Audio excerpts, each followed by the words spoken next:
ದಿತಿದೇವಿ ಹೀಗೆಂದು ಸಂಬೋಧಿಸುತ್ತಾರೆ. ನನ್ನ ಹೊಟ್ಟೆಯಲ್ಲಿ ಹಲವಾರು ಮಕ್ಕಳು ಜನಿಸಿದ್ದಾರೆ. ಆದರೆ ಅವನೆಲ್ಲ ತಂಗಿಯ ಮಕ್ಕಳಾದ ದೇವತೆಗಳಿಂದ ಹತರಾದರಲ್ಲ.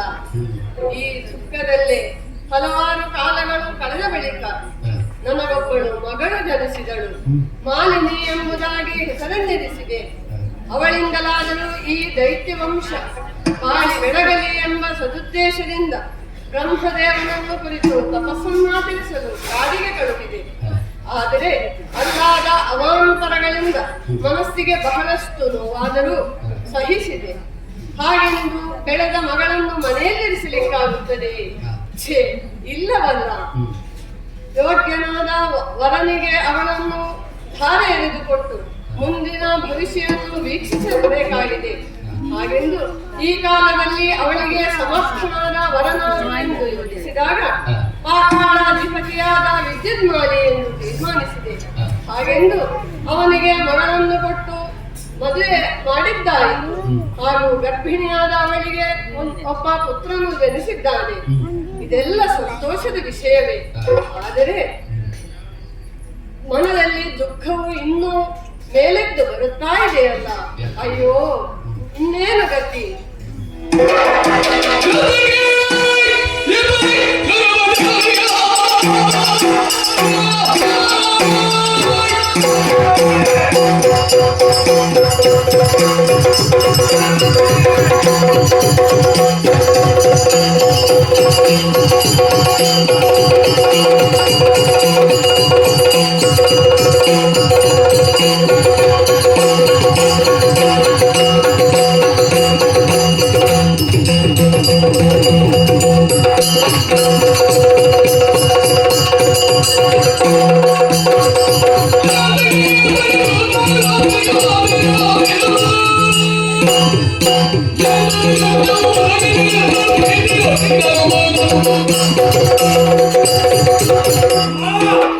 ನಿಮ್ಮ ಪಾದಗಳಿಗೆ ವಿದ್ಯುನ್ಮಾಲಿಯ ಪ್ರಣಾಮಗಳು.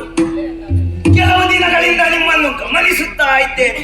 ಅರಮನೆಯಲ್ಲಿ ಮೂಲೆಯಲ್ಲಿ ಕುಳಿತು ಏಕಾಂಗಿಯಾಗಿ ಕಣ್ಣೀರು ಸುರಿಸುತ್ತಾ ಇದ್ದೀರಲ್ಲ, ಏನಮ್ಮ ಇದು? ಮಗಳಿಗೆ ಮದುವೆಯಾಗಿ ಓರ್ವ ಮೊಮ್ಮಗನು ಹುಟ್ಟಿದ್ದಾನೆ. ಹಾಗೆಂದು ಇನ್ನಿರುವಂತಹ ಕಾಲದಲ್ಲಿ ಸಂತೋಷವಾಗಿ ಕಾಲ ಕಳೆಯಬೇಕಾದ ನೀವು ಈ ರೀತಿಯಾಗಿ ದುಃಖಿಸುತ್ತಾ ಇದ್ದೀರಲ್ಲ, ನಿಮ್ಮ ದುಃಖಕ್ಕೆ ಕಾರಣವೇನು? ಏನಾಗಬೇಕು?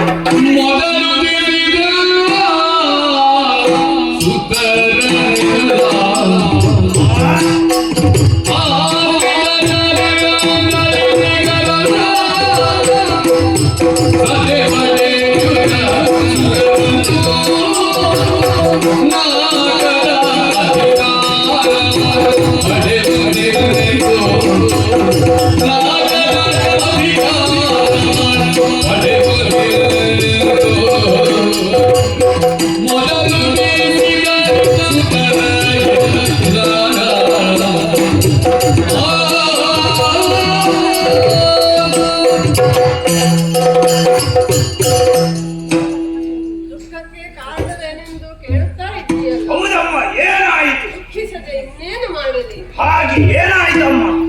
ನನ್ನ ತಂಗಿಯ ಮಕ್ಕಳಾದ ದೇವತೆಗಳು ನಮ್ಮ ಮಕ್ಕಳನ್ನೆಲ್ಲ ಹತರ ಕೊಂದರಲ್ಲ. ಆದ್ದರಿಂದ ದುಃಖಿಸದೆ ಏನು ಮಾಡಲಿ ಅಮ್ಮ?